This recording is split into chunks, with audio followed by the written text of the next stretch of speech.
koel, lori, korduura, mustad, sellisest võrgulaadsest materjalist, jalanõud.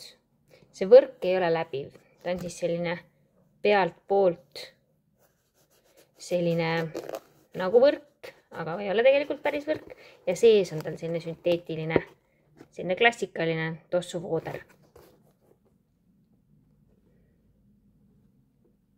Pealt paeltega.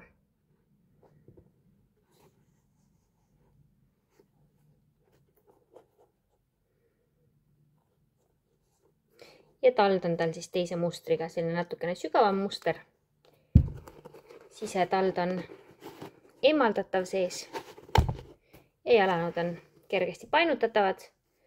Saab rulli keerata neid, saab väänata, saab painutada igat pidi pehme kannaosa. Ja tald on siis ka külge õmmeldud.